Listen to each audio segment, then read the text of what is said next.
Garrett Stone stood in front of the mirror and barely recognized himself. The expensive suit was gone. The gold watch was gone. The polished boots were gone. He wore a torn shirt, dirty pants, a hat with holes in it. He looked like a nobody. Perfect. You really going through with this, boss? His assistant asked from the doorway. Garrett didn't turn around. The Miller Ranch is the last piece I need. My railroad goes through that land, or it goes nowhere. But going undercover? That's risky. Clara Miller won't sell, Garrett said. I've sent letters, I've sent offers. She burns them all. So now I'm going to find out what she cares about. Then I'll use it. He grabbed a small bag and walked out. If you're hooked, tap that like button right now. And drop a comment telling me if Garrett should tell Clara the truth or keep lying. Let's see what you think. 3 days later, Garrett rode a borrowed horse up to the Miller Ranch. The place was falling apart. The fence had gaps. The barn roof sagged. The dirt was cracked and dry, but the land stretched for miles. Beautiful, valuable, right in the path of his railroad. He smiled. A woman stepped out onto the porch. Garrett's smile disappeared. Clara Miller was not what he expected. She was young, maybe mid-20s. Her dark hair was tied back. Her sleeves were rolled up. Her hands were dirty, but she was stunning, and she was holding a rifle. "Who are you?" she called out. Garrett raised his hands. "Just a drifter, ma'am, looking for work. We're not hiring. I don't need much, just food and a place to sleep. I can fix fences, chop wood, whatever you need." Clara stared at him. Her eyes were sharp, suspicious. "Why here?" she asked. "Heard in town you might need help." That was a lie. He'd heard in town that Clara Miller was desperate. Her father was sick. Her ranch hands had quit. She was alone. Clara lowered the rifle a little. "What's your name?"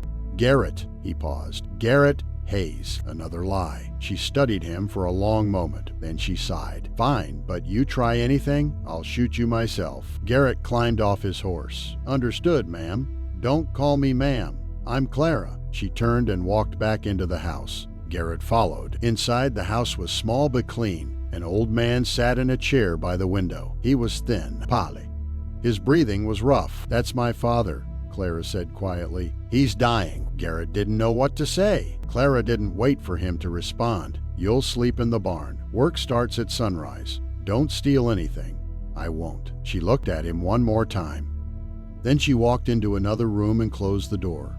Garrett stood there alone. He felt something strange in his chest. Guilt. He pushed it away. This was business. He came here to win, not to feel sorry for her. The next morning, Garrett woke up sore. He hadn't slept on hay in years. Clara was already outside, hammering a fence post into the ground. "You're late," she said without looking up. "Sorry. Grab that post over there. We've got 20 more to fix." Garrett got to work. The sun was brutal. His hands blistered. His back ached. But Clara never stopped. She worked harder than any man he'd ever hired. By noon, they took a break under a tree. Clara handed him a canteen. "You're stronger than you look." "Thanks," Garrett said. "You too?" She smiled a little. It was the first time he'd seen her smile. It made her even more beautiful. "Why are you really here?" she asked suddenly. Garrett's heart skipped. "I told you, I need work. Nobody drifts out here by accident. This ranch is in the middle of nowhere." He met her eyes. "Maybe I wanted to be in the middle of nowhere." Clara studied him. Then she nodded. "Fair enough. I won't push." She stood up and went back to work. Garrett watched her go. He was supposed to be finding her weakness, but instead he was starting to admire her. That night, Garrett sat with Clara on the porch. Her father was asleep inside. "Tell me about the ranch," Garrett said. Clara looked out at the land. "My father built this place with his own hands. 40 years of work. He wanted to pass it down to me. What's stopping him?" "The railroad." Garrett's stomach dropped. "There's a man named Garrett Stone," Clara continued. Her voice turned cold. "He's a railroad tycoon, rich, powerful, cruel. He wants to buy this land and destroy it."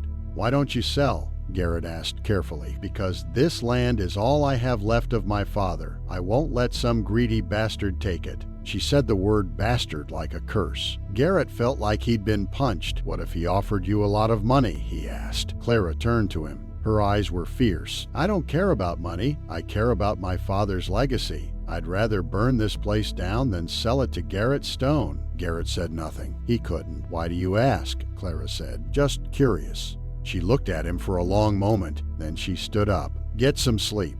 Tomorrow's going to be harder." She went inside. Garrett sat alone in the dark. He came here to destroy her. but now he wasn't sure he could. The next few days blurred together. Garrett fixed fences, repaired the barn, chopped firewood, and he spent every moment with Clara. She was strong, smart, stubborn. She didn't give up, even when things were impossible. And Garrett started to feel something he'd never felt before. He was falling for her. One evening, Clara's father called Garrett inside. The old man looked worse than before. "Sit down, son," he said weakly. Garrett sat. "Thank you for helping my daughter," the old man said. "She's been alone too long."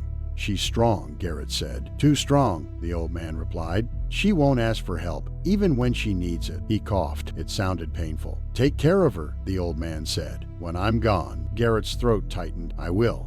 But even as he said it, he knew it was another lie. Because soon, Clara would find out the truth, and when she did, she would hate him. That night, Garrett couldn't sleep. He kept thinking about Clara's words. "I'd rather burn this place down than sell it to Garrett Stone." He'd come here to win, but now he was losing. Not the land, himself. The next morning, a rider came to the ranch. He was one of Garrett's men. Garrett's heart stopped. The rider saw him and smiled. "Mr. Stone, we've been looking everywhere for you. The investors are waiting. They need you back." Clara stepped out of the barn. She stared at the rider, then at Garrett. "Mr. Stone?" she said slowly. The rider froze. Garrett couldn't move. Clara's face went pale, then red. "You're Garrett Stone?" Her voice was shaking. Garrett opened his mouth, but before he could speak, Clara raised her rifle and pointed it straight at his chest. Garrett raised his hand slowly. "Clara, let me explain." "Explain?" Clara's voice cracked. "You lied to me. You came into my home. You worked beside me. You talked to my dying father. And the whole time you were him." The rifle shook in her hands. Garrett's man stepped forward. "Ma'am, please put the gun down. Get off my land." Clara screamed at him. The man looked at Garrett. Garrett nodded. "Go. I'll handle this." "But sir, I said go." The man climbed back on his horse and rode away. Now it was just Garrett and Clara, and the gun between them. "I should shoot you right now," Clara said. Tears ran down her face. "After everything you've done, everything you tried to take from us." "I know," Garrett said quietly. "Then why shouldn't I?" "Because you're better than me." Clara's hands trembled. She lowered the rifle just a little. "Why did you come here?" she asked. "The truth." Garrett took a breath. "I came to find your weakness. I was going to use it against you, force you to sell." Clara flinched like he'd hit her. "But something changed," Garrett continued. "You changed me." "Liar." "It's the truth. These past few days with you, I've never felt like this before. You made me see what I was becoming, what I'd lost." "Stop talking," Clara said. Her voice was breaking. "I'm sorry," Garrett said. "I know that doesn't fix anything, but I mean it. I'm sorry." Clara wiped her eyes with her sleeve. The rifle was still pointed at him. "Get out," she whispered. "Clara, get out." Garrett stood there for one more second. Then he turned and walked to his horse. He climbed on. Clara watched him go, the rifle hanging loose in her hands. Garrett rode away without looking back, because if he looked back, he might not leave, and he'd already hurt her enough. Don't stop now. Share this story with someone who loves a good twist, and comment below. Should Garrett fight for Clara or walk away forever? 2 days later, Garrett sat in his office in the city. Papers covered his desk, maps, contracts, plans for the railroad. His assistant walked in. "The investors are asking about the Miller Ranch. What should I tell them?" Garrett stared at the map. The railroad line went straight through Clara's land. Without it, the whole project collapsed. Years of work, millions of dollars, his entire empire gone. "Tell them we're moving forward," Garrett said. "How?" "The Miller woman won't sell." Garrett's jaw tightened. "Then we'll go around." His assistant blinked. "Around? Sir, that'll cost 3 times as much. The investors will never agree." "I don't care. Find another route." "But I said find another route." Garrett slammed his hand on the desk. His assistant stepped back. "Yes, sir." He left quickly. Garrett sat alone in the silence. He picked up a pen. Then he threw it across the room. He'd built his empire by being ruthless, by taking what he wanted, by crushing anyone who stood in his way. But Clara wasn't just anyone. She was the first person who'd ever made him want to be better, and he'd destroyed any chance he had with her. Back at the ranch, Clara worked alone. The fences stayed broken. The barn roof still sagged. Her father was getting worse. She didn't have help. She didn't have money. She didn't have time, but she kept going. Because giving up meant Garrett Stone won, and she'd die before she let that happen. One evening, a lawyer came to the door. He wore an expensive suit. He carried a leather bag. "Miss Miller?" he said. "That's me." My name is Thomas Webb. I represent the Central Pacific Railroad Company. Clara's face went hard. Get off my land. Please, ma'am, just hear me out. I don't care what Garrett Stone sent you to say. The answer is no. Mr. Stone didn't send me, the lawyer said. In fact, he doesn't know I'm here. Clara paused. What? The investors are unhappy with Mr. Stone's recent decisions. They believe he's making emotional choices instead of business choices. They sent me to make you an offer directly. I already told you. $100,000. Clara's breath caught. That was more money than she'd ever seen in her life. Enough to pay for her father's medicine, enough to buy a new ranch somewhere else, enough to live comfortably forever. Why so much? She asked. Because this land is worth far more to the railroad than it is to you, and because the investors want this deal closed. Today, he pulled papers from his bag. Sign here and the money is yours. You can take your father somewhere with real doctors. Give him the care he deserves. Clara stared at the papers. Her father was dying. She knew it. He needed help she couldn't give him. Maybe this was the answer. Maybe holding on to the land was selfish. I need time to think, Clara said. I'm afraid I need an answer now, the lawyer said. The investors have other options. This offer expires when I leave. Clara's hands shook. Her father coughed from inside the house. A horrible rattling sound. She closed her eyes. Where do I sign? She whispered. The lawyer smiled. Right here. He handed her a pen. Clara held it over the paper. Her hand wouldn't move. She saw her father building the fences, teaching her to ride, telling her stories about the land. She saw Garrett, his lies, his betrayal. But she also saw him working beside her, laughing with her, looking at her like she mattered. She dropped the pen. No, she said. The lawyer's smile disappeared. Excuse me? I said no. Get off my property. Miss Miller, you're making a mistake, maybe. But it's my mistake to make. The lawyer's face turned cold. You'll regret this. The railroad will take this land one way or another. Then they'll have to fight me for it. The lawyer grabbed his papers and left. Clara watched him ride away. Then she walked back inside to her father. He was awake, barely. Did you sell? He asked weakly. No, Papa. He smiled. Good girl. Even if it means losing everything?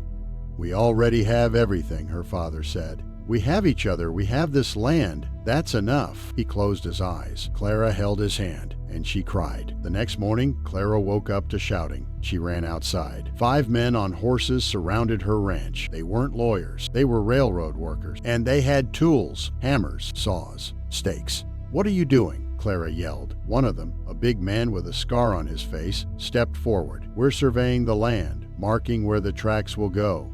You can't do that. This is private property. Not for long, the man said. Your land's being seized. The government's taking it for the railroad. It's called eminent domain. Clara's stomach dropped. That's illegal. You need a court order. The man pulled a paper from his pocket. Got one right here. Clara grabbed it. It was real. Signed by a judge. The railroad was taking her land, and there was nothing she could do to stop it. You have 30 days to vacate, the man said. 30 days? My father can't be moved? He's dying, the man shrugged. Not my problem. Rage burned through Clara. She ran back into the house and grabbed her rifle. When she came back out, the men had started hammering stakes into the ground. Stop, Clara shouted. They ignored her. She fired a shot into the air. Everyone froze. Get off my land, Clara said. Her voice was shaking. Now. The scarred man turned to her slowly. You gonna shoot all of us? If I have to.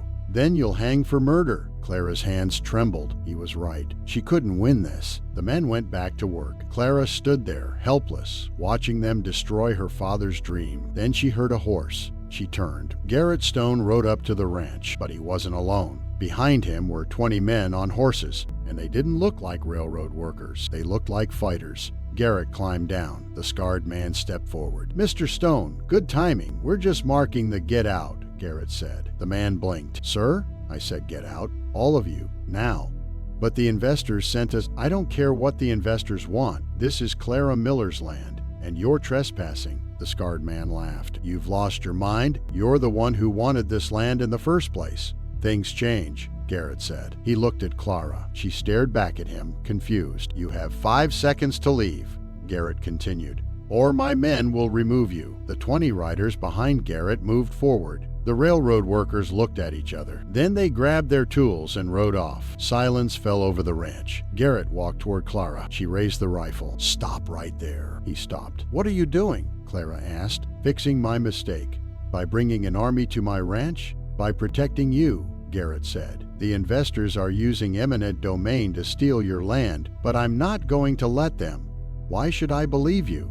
"Because I don't expect you to forgive me. I don't expect anything from you. I just want to make this right." Clara's eyes searched his face. "The railroad is going around your land," Garrett continued. "It'll cost me everything, my reputation, my fortune, probably my company, but I don't care anymore." "Why?" Clara whispered. Garrett stepped closer. "Because I love you." Clara's breath caught. "I know I don't deserve you," Garrett said. "I lied to you. I hurt you. But these past few days with you were the only real thing in my life. And I'm not going to let anyone take that away from you, even if it means losing everything." Tears ran down Clara's face. She lowered the rifle. "You're an idiot," she said. Garrett smiled sadly. "I know.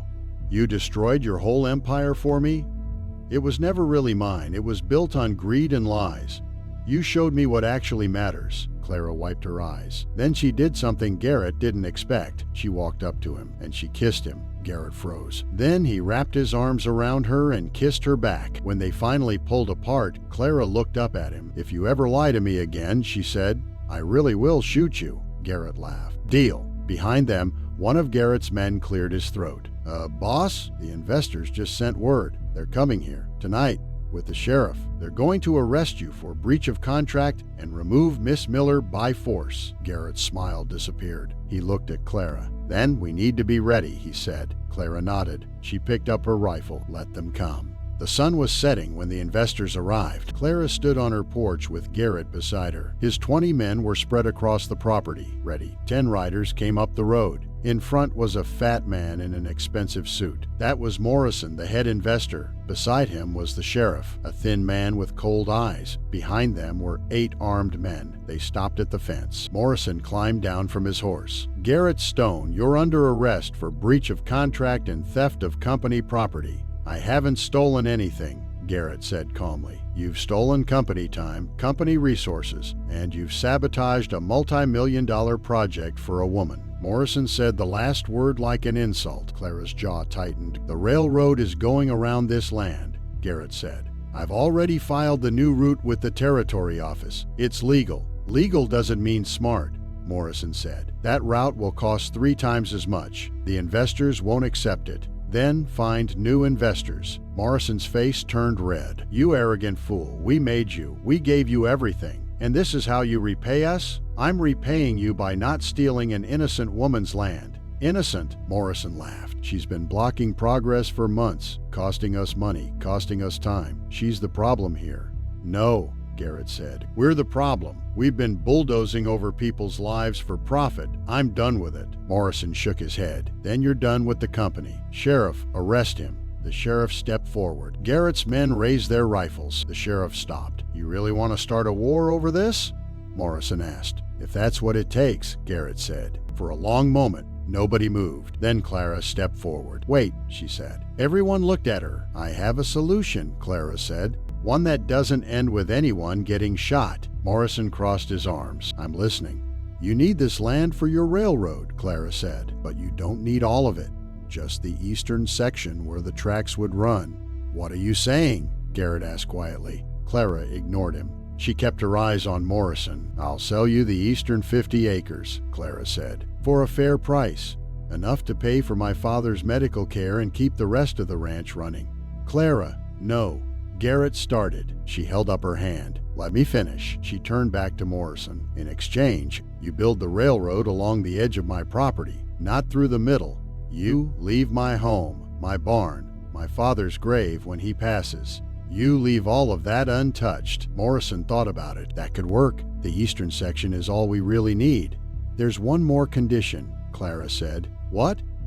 "Garrett Stone stays as head of the railroad. You don't arrest him. You don't fire him. He finishes this project." Garrett stared at her. "Clara, because despite everything," Clara continued, "he's the only one of you who actually cared about doing the right thing. And this railroad needs someone like that leading it. Morrison looked at Garrett, then at Clara. Fine, he said. 50 acres, fair price. Garrett stays in charge. But if he costs us $1 more with his conscience, he's out. Agreed? Clara looked at Garrett. He shook his head. Don't do this for me. I'm not, Clara said softly. I'm doing it for my father. He needs help I can't give him. And I'm doing it because sometimes the right choice isn't the stubborn choice. Garrett's throat tightened. Clara turned back to Morrison. Do we have a deal? Morrison pulled out a contract. Sign here. Clara took the pen. This time, her hand didn't shake. She signed her name. This is at the final moment. Hit that like button if you're on the edge of your seat. And comment, do you think Clara made the right choice? Morrison took the contract. Pleasure doing business with you, Miss Miller. We'll have the money transferred by the end of the week. He climbed back on his horse.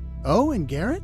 Morrison said. Don't make me regret this. He rode away with his men. The sheriff tipped his hat and followed. Silence fell over the ranch. Garrett's men slowly lowered their rifles. Clara let out a long breath. Garrett turned to her. Why did you do that? Because you were willing to lose everything for me, Clara said. I figured I could compromise a little for you. But your father's land, my father would understand, Clara said. He always said the land was meant to take care of us, not the other way around. Now, it will. She looked out at the ranch. The sunset painted everything gold. Besides, she said quietly, 50 acres is still a lot of land. Enough for a future. If I want one. Garrett stepped closer. Do you want a future? Clara met his eyes. That depends. On what? On whether you're planning to stick around, or if you're going back to the city to build your empire. Garrett took her hand. I think I found something more important than an empire. Clara smiled. Good answer. She kissed him again. Behind them, one of Garrett's men whistled. Clara pulled back, blushing. All right, boys, Garrett called out. You can head back to town.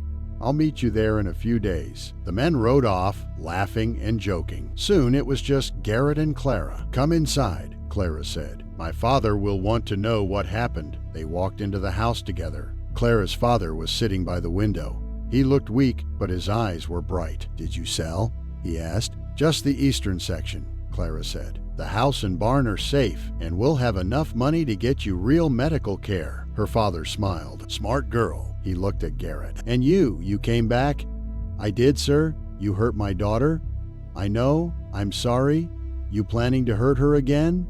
No, sir. Never. The old man studied him. Then he nodded. Good, because if you do, I'll haunt you from the grave. Garrett couldn't help but smile. I believe you would. Now get out of here, the old man said. Let me rest. Clara kissed her father's forehead. Then she and Garrett stepped outside. The stars were coming out. What happens now? Clara asked. Garrett looked at the land, the broken fences, the sagging barn, the endless work ahead. Now I help you fix this place, he said. You don't have to.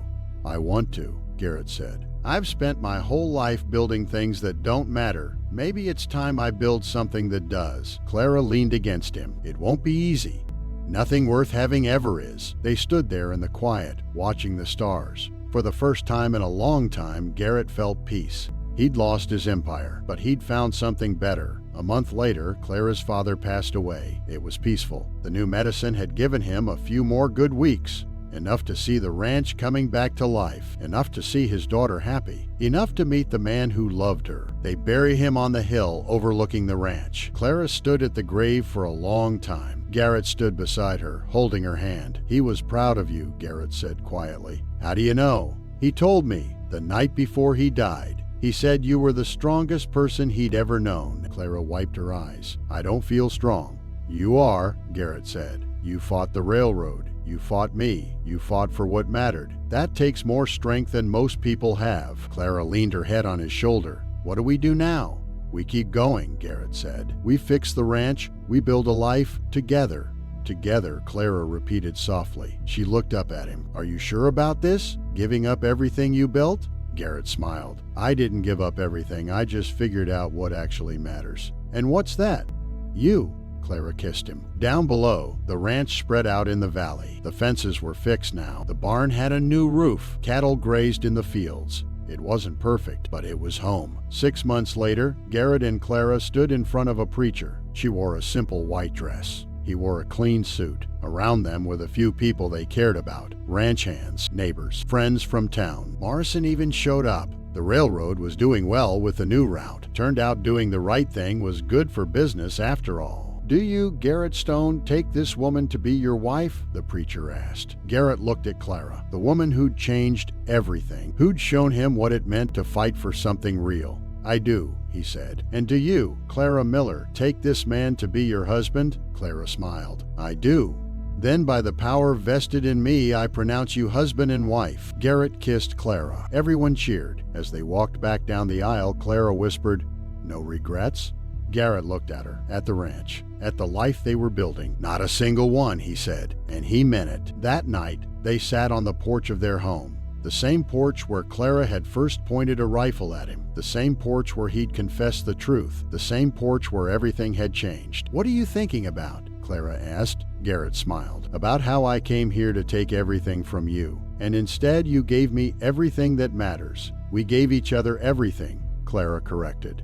She rested her head on his shoulder. Above them, the stars shone bright. In the distance, a train whistle blew. The railroad was running now, right along the edge of their property. It hadn't destroyed the ranch. It had saved it, and it had brought them together. "I love you," Garrett said. "I love you too," Clara said. They sat there in the quiet, holding each other. Two people who'd started as enemies, who'd become everything to each other. The ranch stretched out before them. Their ranch now, their future, their home. And Garrett Stone, the ruthless railroad tycoon who'd once cared only about power and profit, had finally found something worth more than all the empires in the world. He'd found love, and he'd found home. The end. Thank you for listening to The Undercover Tycoon. If this story touched your heart, please like, share, and comment below. Tell me what you loved most about Garrett and Clara's journey. And if you want more stories like this, let me know what you'd like to hear next.